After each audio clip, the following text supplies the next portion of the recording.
Hey, beautiful people. It's Gwendolyn from your virtual admin expert, and welcome to Leading Behind the Scene, your weekly dose of inspiration to equip you to excel in business and life.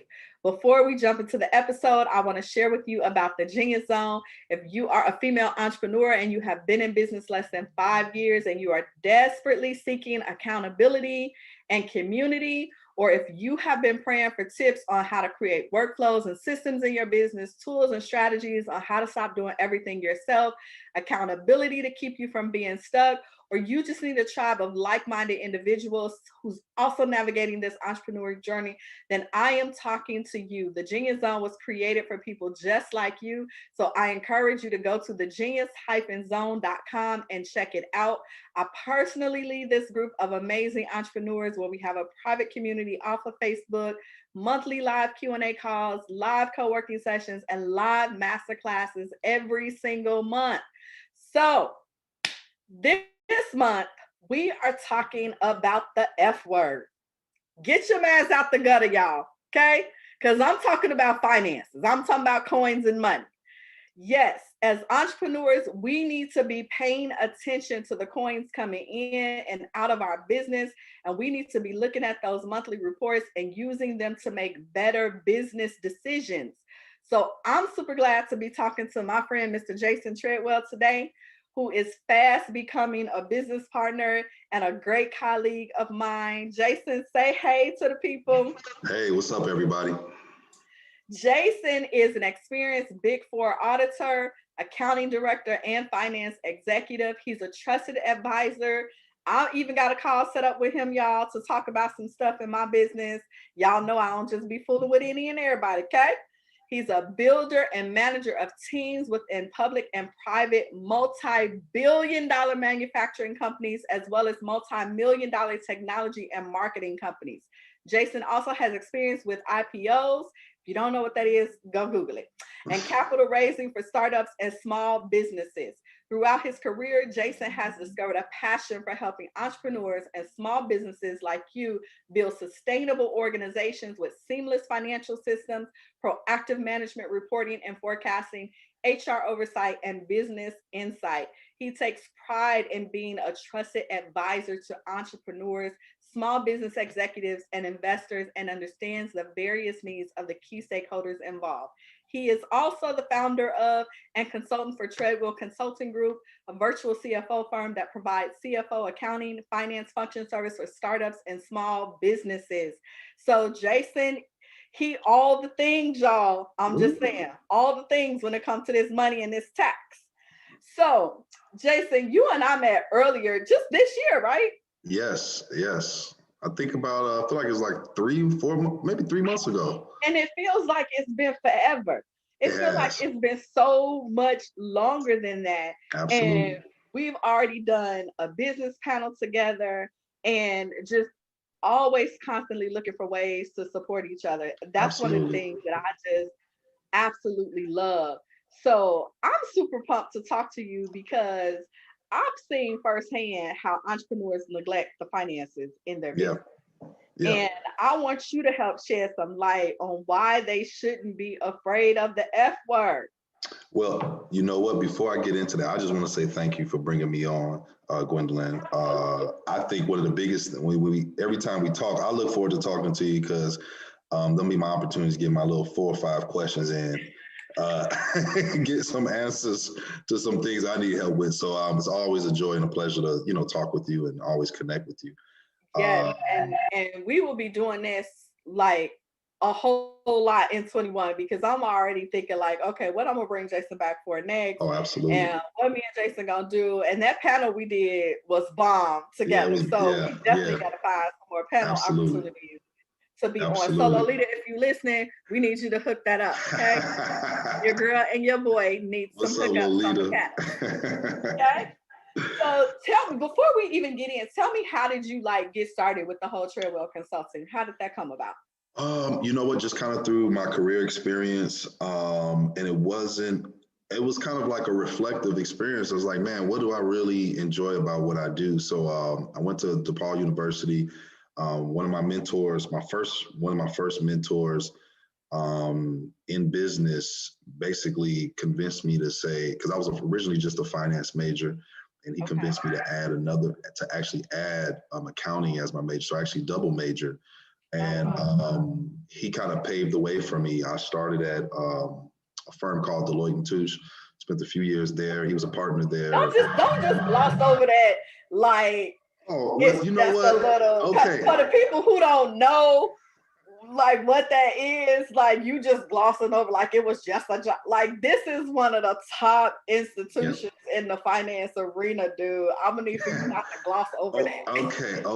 No, well, so I think at the time Deloitte was, if not number one, I think they were number one globally about all of Yes. the public accounting firms. And so I was very blessed and fortunate to work there for about 3 years.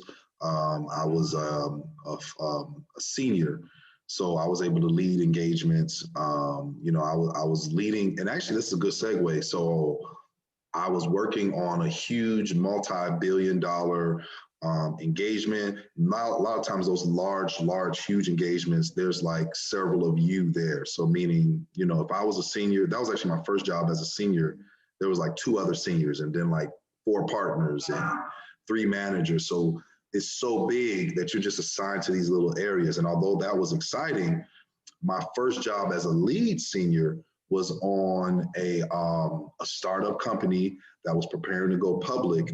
And at the time, the company was called Aircell. So basically, the people that, the reason why we were able to have Wi-Fi technology on airplanes, these were the people that like created that, like made that possible. I forget what the name is now, but that was like where I really began to fall in love. Like, man, I love the opportunity of being involved at the ground level.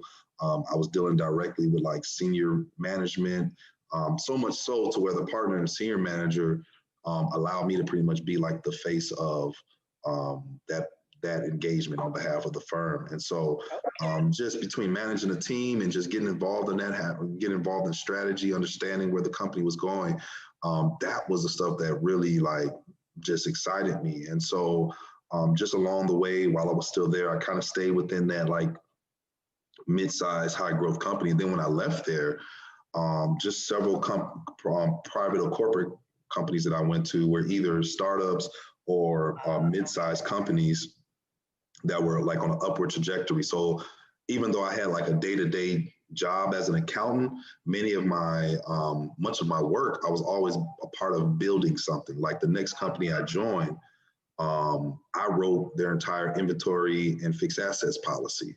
And this was like several $100 million company that, they had grown to this point and now was ready to like, be a bit more official, a bit more structured. And so I just think I was blessed to really be a part of those things. And so I just found out like, just really enjoyed being that builder, being a part of something, and then also just understanding where the company was going and being a part of that change. And so fast forward, probably like 10 years after the fact, I really began to miss just the consulting, the face-to-face people side of things.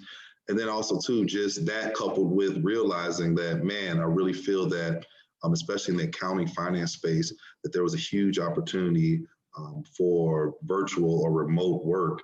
And you were one of the people I've talked to that kind of helped as I was kind of really looking to rev up. They kind of helped, enlighten me to that. No, there's like a real legitimate market out here where you can provide more support to more people from a remote virtual standpoint than perhaps one company at the time.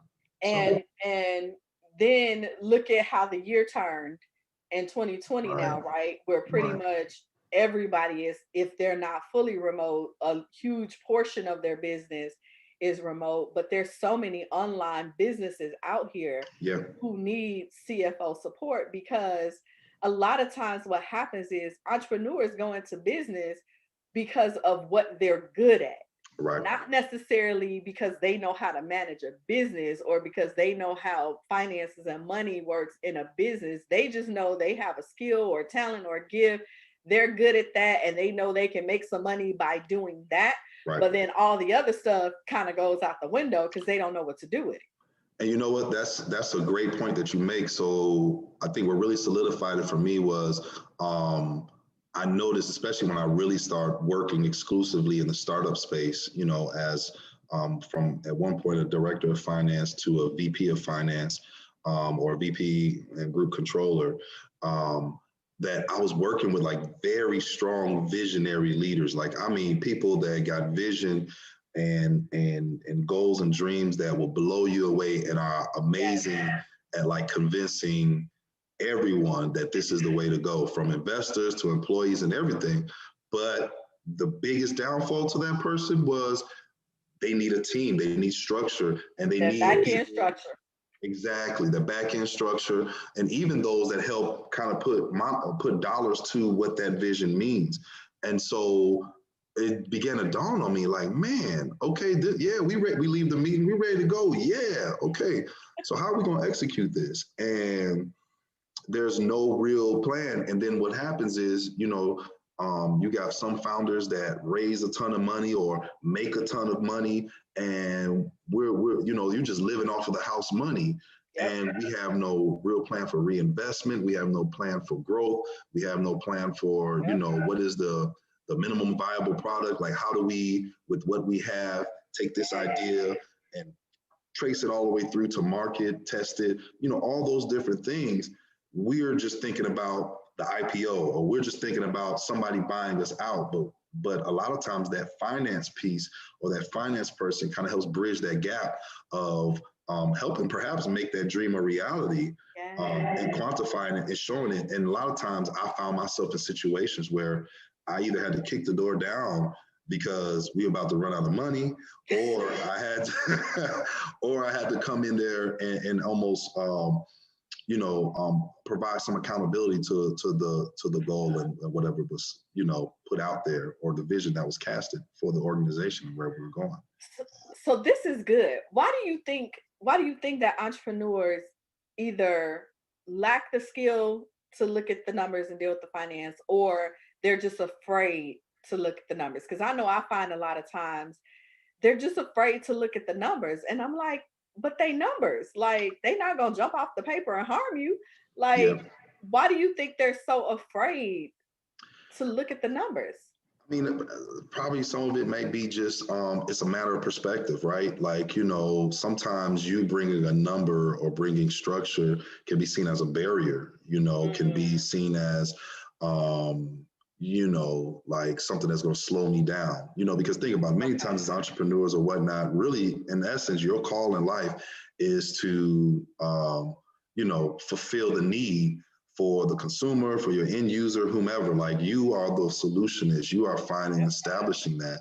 And if maybe the numbers is not your cup of tea or whatnot, you would tend to avoid them. And you're just like, hey, we're going to get there. We're going to charge forward.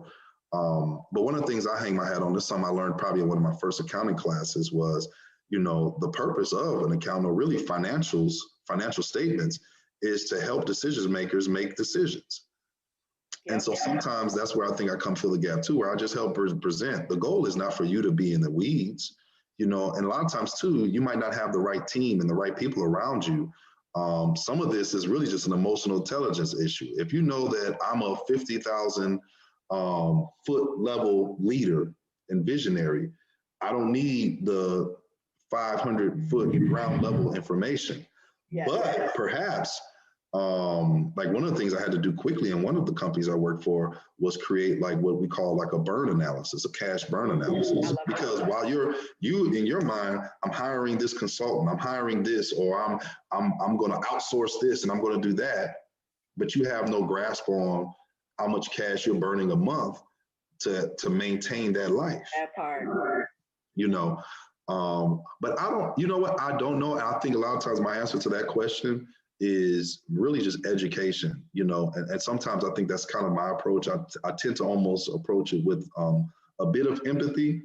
But however, I know with clients and those that I prefer to work with, there does come a point where if you're not engaged in that information, because a lot of times financial statements from a historical and even a future tense view is like a roadmap of sorts, and if you're not interested in down into that, it's almost like getting into a bus and we're all going on a road trip, but you don't know where we're going, or you know where we're going, but you don't have your GPS on. You don't know which You ain't brought highway. the right equipment with you. You didn't know what clothes to pack.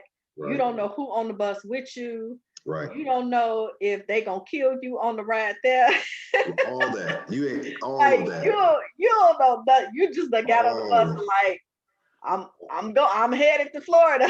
all of that, all of that, or even like I said, let's say we want to go here. This is where we're taking the company, and then we can say, hey, this is what it looks like, and this is what we got to do to make it there. Even if it comes to you just being an online retailer, and you're selling something. Sometimes it's just a matter of having a finance person, or even you yourself, saying, I have this goal. How many widgets do I need to sell to hit that goal?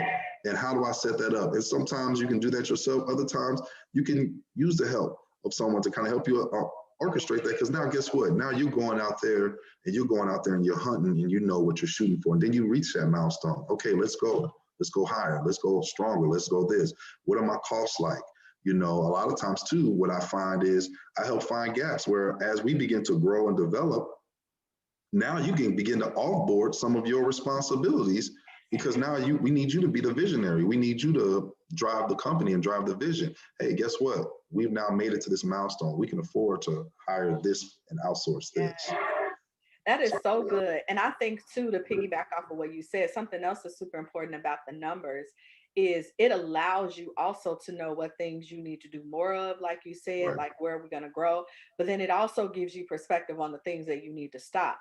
Because Yeah. sometimes as entrepreneurs, what I've seen is we'll be so gung ho on like, oh, I got to make this program work. I got to make this service work. But if you're looking at the numbers and that's not one of your top money makers, Right. and you putting more into it to have it out there and it ain't gaining no traction, you need to just stop. Stop. Like, Yep. just either take a pause and regroup, or just be like, you know what, I thought that was a good idea, but maybe this is just not the right timing for it. I'll come Yep. back and revisit it later, but let me get that off the book so I can Yep. stop allocating resources. I can stop allocating funds to trying to make this thing work.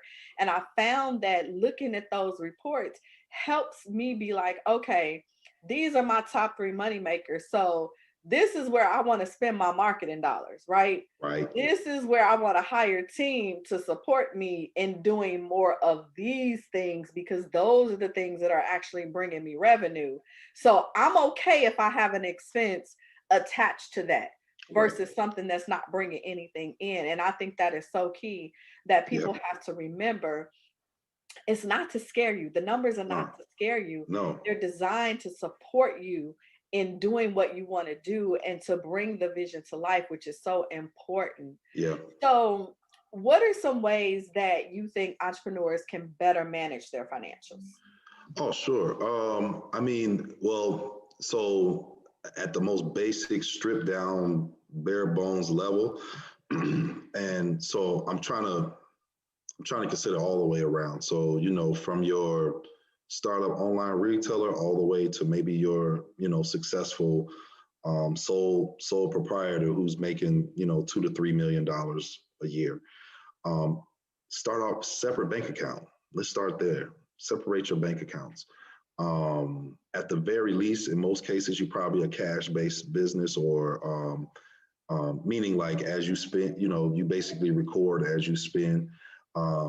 If you are an accrual-based business, typically, there's some leeway there. Like you might have a receivable where, maybe you're providing a service and, you're waiting for receipt of payment or whatnot. But just from a bare bones build, start with a separate bank account. Review your activity monthly. I would recommend, or if you're not doing a ton of volume, quarterly at the very least. Um, I would say if we take it up a level, now let's begin to identify our key costs. And so generally, really to piggyback off of what you said, if I was to say anything, you want to make sure that anything that you're spending a dollar on, that there's a return on investment on that you understand what the return is on what you're spending. So to your point, like you said, Gwendolyn, like if I'm spending marketing dollars in something that I want to see, okay, if I'm spending marketing dollars for program A, and A is only giving me 50 cents on what it is that I'm spending on it versus program C that has less marketing dollars, but is producing 10x what I need. Well, hey, guess what? Maybe I need to switch that and move this down there. And something to really, I always tell people too, you want to look at your business, it's a living organism. And so you want to, yes. And so the financials a lot of times can help dictate to you what are the things that's giving it life, that's giving your business life. What is it that's giving it the nourishment, that's causing it to be successful and thrive? If it's pulling back from it, it's no different than like that toxic friend that you've known all your life. And you might have outgrown and it's time for you to move on. Okay. It's the same thing with your finances. You want to look at that and it gives you, it's a report card. Everything must give an account for itself. And so financials, I think too, kind of helps tell a large part of the story. It helps you remove emotions from it. So your cost. Something else too. What are you contributing to that? So one, I'm a firm believer that you should be paying yourself. You should account for yourself. But how does that play off in the grand scheme of your business? It's probably egregious if you're making $1 million and you're paying yourself $900,000 a year. But then how is your business going to thrive? But if you're making $1 million and you're not paying yourself, how that you want to account for your work. You want to show that the return on what you're getting. It's a noble thing to not pay yourself, but I think that's a normal thing. Yeah, but it shouldn't be. I think you should definitely pay yourself, even if it's in ratio to whatever it is that you're making that year. Almost like a bonus of sorts. So I don't know if that helped, but like I would say the very least level. I'm a big believer. I love QuickBooks Online. I think it's a very inexpensive. Yeah, it's a very inexpensive monthly subscription that has a great way of of really capturing your finances and categorizing those things so that you can see how you're doing, whether on a month-to-month or quarterly basis. I love that. So y'all, separate bank accounts. Yeah. And let me tell you, from experience, when a sister started out, she's like, oh, well, it's all my money anyway, so it don't matter. But it matters. Because when you get to tax time, when you get to the end of the year and you're trying to figure out what was a real business expense and what was just you like chirping off, you don't want the headache of like trying to go through 12 months of statements and outline and like, and then like trying to find a receipt, like, well, what really was that? Not to mention, you don't want to be handing your stuff off to your accountant and then they got bank statements and all they saying is your McDonald's transactions or your Chipotle transactions. Right. Or the fact that you would have bought shoes, like, no. I'm gonna need you to go and just transfer them funds over to your personal account. Yes. And do all that stuff from your personal account. And not to mention, that's such a great thing. And I don't think people really give it the credence that it deserves, is because you really want to position your business to be a business, right? To be a real business. And I think when we don't have that separation, it's easy to not treat it like a business, like the way that it is supposed to be doing. And I don't think you take it as serious as you need to when like, oh no, restricted funds. Let me make sure that this is a valid business expense before I just go start swiping and spending. And I'm more conscious of, if I want to grow my business, I'm gonna need to reserve some of that cash, right? Because I might want to do some marketing. I might want to do some Facebook advertising. I may want to hire an assistant. I might need a CFO. You know what I'm saying? You want to be thinking about what are the future things my business is going to need and what dollars are associated with that. Yeah. So considering, thinking about that. So get your separate bank accounts, look at your statements, your activity monthly. Yep. And let me say something to that too, to further validate your point about getting a bank account. It also helps solidify the corporate veil that you tend to get. Yes.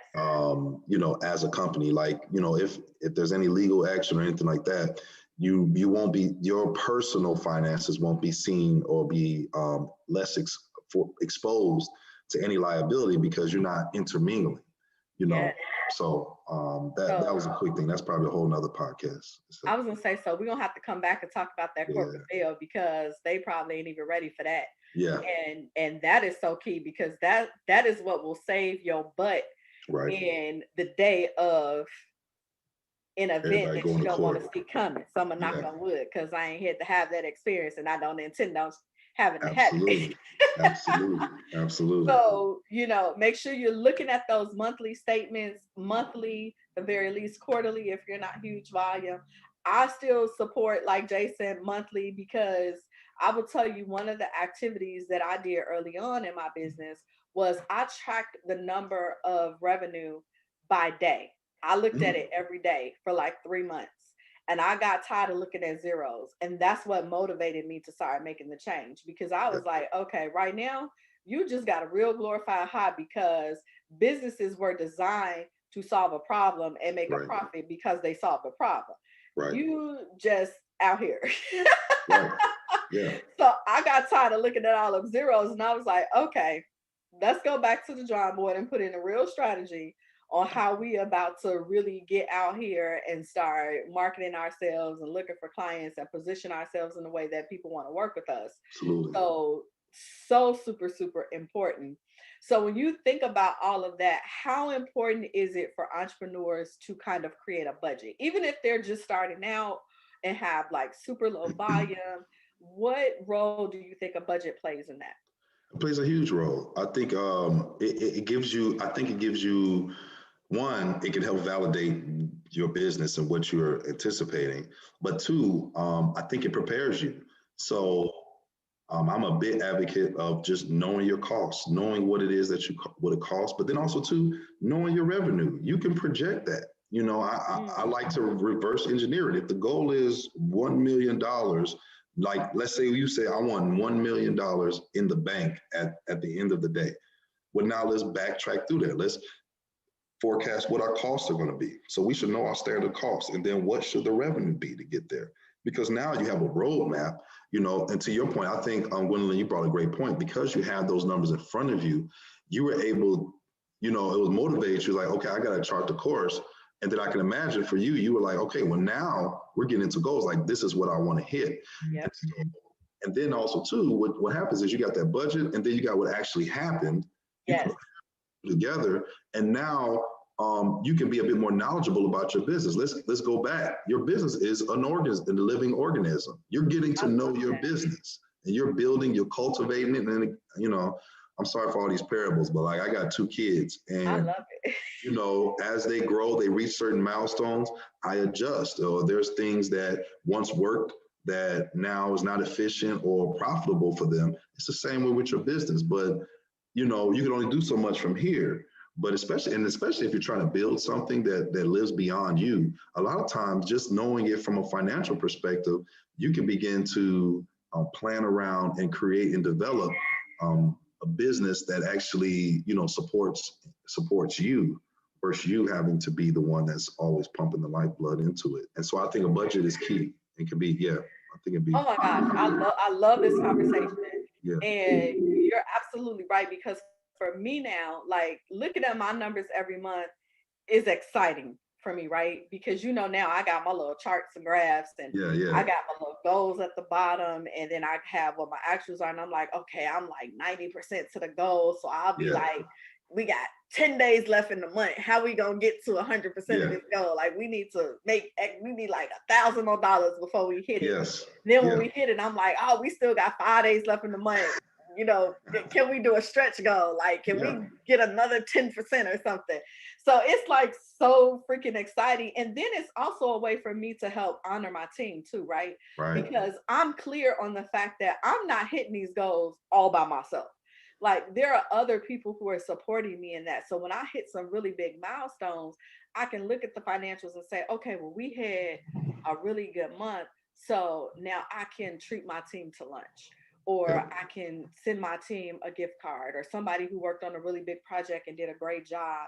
I can reward them, with a dinner out or something. You know what I'm saying? It doesn't have to yeah, be anything super extravaganza, but knowing that I have the funds there to be able to do that, now I can reward my team because right, they're helping me reach these goals, which is so key. So your Yeah. financials touch so many different parts of your business. Like I want people to understand it's not just about what came in and what went out. It's about how are you making decisions Yes. based on what you see. Yes. And then it allows you to be proactive, you Yeah, know? Yeah. Yeah. I love that.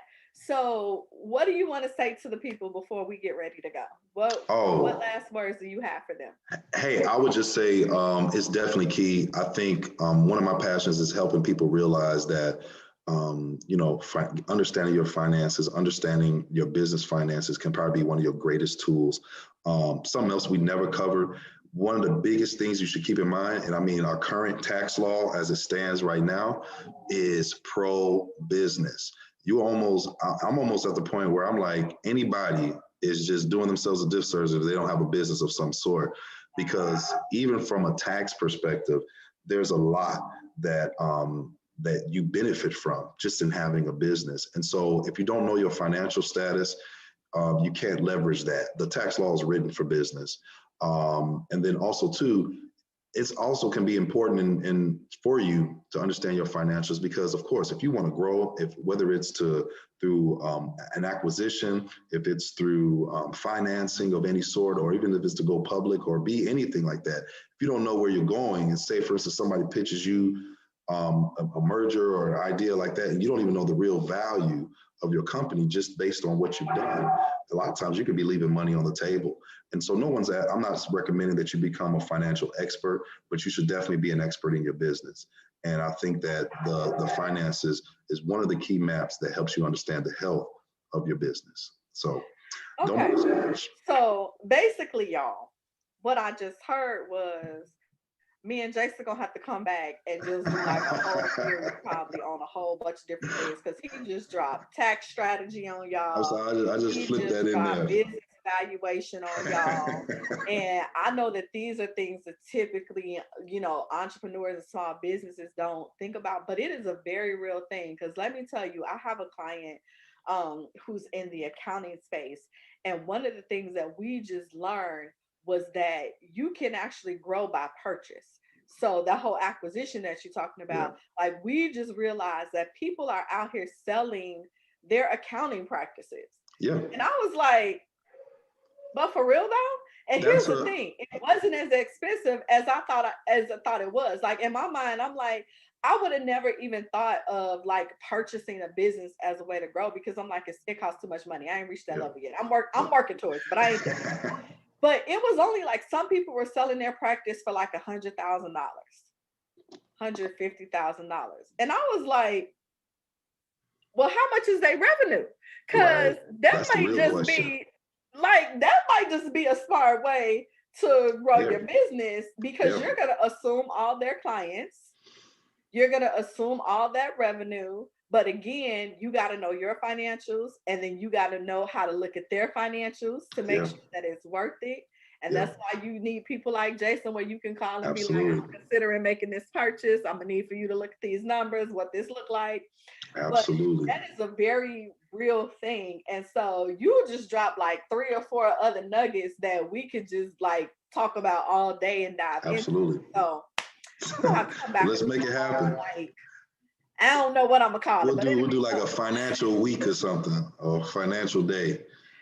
You know, Yeah, maybe we'll do like like a small business a small business summit. financial week, something.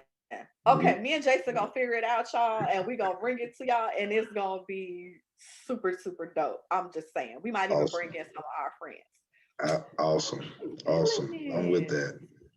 Well, See, this Jason, this how them conversations go. See, that's how it's always they. like this when we talk. We be like, we should do blah blah blah blah, and then we be like, we should, and then next Yeah, thing you know, we doing it. But we doing. I firmly believe in the small business community. That's Yeah, how it should go. You know what I'm saying? I tell my little tribe all the time. I'm like, if there's something I need, I want to be able to look right inside my tribe and go to that person and work with them. absolutely. Because if I gotta pay somebody for the service anyway, why can't I pay somebody that I'm Yep. connected to, that I believe in, who I know is doing good work, who's right in my network? Yep. Why wouldn't I just pay them? Because I'm gonna pay somebody Right. to help me do it anyway. Right. Exactly. But we again have to position ourselves to be in a space to do that. And Absolutely. so we got to be serious about our craft, serious about our businesses, and our financials are going to help us do that. Absolutely. So Yep. this has been freaking amazing. It's been awesome. I have fun. Jason, thank you so much for making time to be on with me today. Thank you. I am actually going to have you come back and do a masterclass in the Genius Zone for Oh, our members and give them some of this good stuff. oh, Um, wow. so yeah, you'll be getting that invite like Oh, okay. shortly after Oh, we okay. finish this. But beautiful people, thank you so much for joining us. I trust that you have gained some insights on why you shouldn't be afraid of looking at the financials in your business and how you can use those financials to make better business decisions. I love it if you hit like, share with anybody else you think might enjoy it, who needs to hear it. Leave us a comment. Tell us what your key takeaway was. If you have any questions or tips or experiences, share them with us. Put them in the comments. I love reading them and responding to them. Be sure to follow me on Facebook, Instagram, and Twitter at Your Admin Expert, and subscribe to the email list on the website at yourvirtualadminexpert.com for even more tips, tools, and strategies. Jason, tell the beautiful people how they can connect with you.